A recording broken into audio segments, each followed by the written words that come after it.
নির্বাচনের কথা আমরা প্রথম থেকেই বলে আসছি, নতুন কিছু নয়। তখন থেকেই আপনারা বলছেন নির্বাচন করা যাবে না।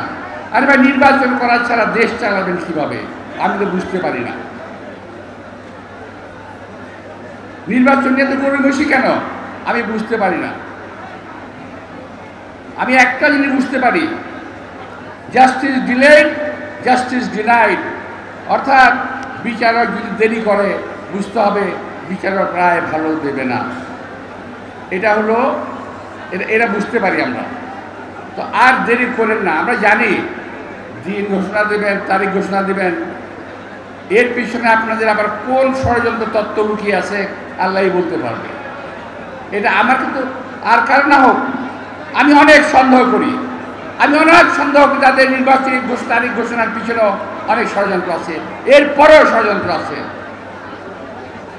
আমি এখনো মনে করি নির্বাচনকে তারা সুষ্ঠুভাবে না হওয়ার জন্য যত প্রক্রিয়া আছে তারা সেগুলো করার চেষ্টা করবে। মানুষকে বোঝাবে যে বিএনপির বিরুদ্ধে ভুল বুঝাবে তারা মানুষকে। কিন্তু বিএনপি 17টা বছর আন্দোলন করেছে, আমরা দরকার পড়লে আরও 17 বছর আন্দোলন করব, কিন্তু কোনো সমস্যা নাই আমাদের। বিএনপি আন্দোলন করে, বিএনপি হোঁচট খেয়ে, বিএনপি জেল খেটে, বিএনপি গুম হয়ে আমাদের অভ্যাস হয়ে গেছে। আমাদের আর কোনো ভয় নাই, আমাদের আর কোনো সমস্যা নাই ইনশাল্লাহ। আমি এখানে মঞ্চে যারা আছেন তারা সবাই মোটামুটি জেলে গেছেন, পলাতক ছিলেন। আমার সঙ্গে বহুবার দেখা হয়েছে। এখন 17 বছরে আমরা কী করেছি এই জব দিতে গেলে প্রথম সারির যারা আছে একজন করে জিজ্ঞেস করে তারা বলে দেবে আমরা কী করেছি। ভাইয়েরা, আমি আর কিছু বলতে চাই না। আমি শুধু বলতে চাই, নির্বাচন নিয়ে যারা কথা বলছেন, আমি একটি গুরুত্বপূর্ণ দলের কথা বলতে চাই। আমরা দাম দিই, আমাদেরকে দাম না দিলেও আমরা দাম দিই। সকল রাজনৈতিক দলের প্রতি আমাদের শ্রদ্ধা আছে। সেই দলটি কথা বলতে চাই যে তারা বিএনপি যেটা বলে তার উল্টোটা তারা করতে চান সব সময়। অথচ এরা কোনোদিন দেশের মন্ত্রী মিনিস্টার হওয়ার স্বপ্ন কখনো দেখতে পারে নাই।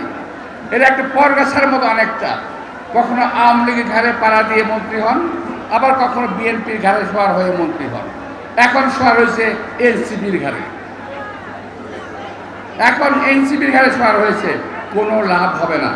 আপনারা বলছেন একটা সিদ্ধান্ত নিয়ে যাচ্ছেন পিআর পদ্ধতি, বলেন পিআর পদ্ধতি। আমি যদি এখন এখান থেকে হাঁটি, এখানে তো মনে হয় কয়েক লক্ষ লোক হবে, আমি তো দেখছি না, শেষ পর্যন্ত দেখা যাচ্ছে না, অনেক দূর। তো আমি যদি যাই, তাকে প্রশ্ন করি পিআর পদ্ধতি কি, আপনারা কি জানেন, চেনেন, বুঝেন, শুনেছেন? আচ্ছা বলেন তো ভাই, পিআর পদ্ধতিটা কি? যারা জানেন হাত তুলেন। জানে না কেউ, হাতে না করতেছে, কেউ পিআর জানে না। ভাইরে ভাই, আমরা তো এখন পর্যন্ত ভোট দেওয়া শিখলাম না। আমাদের 15 বছরে আমাদের নতুন প্রজন্ম, আমরা যারা পুরনো আছি, আমরা ভোট দেওয়া ভুলে গেছি।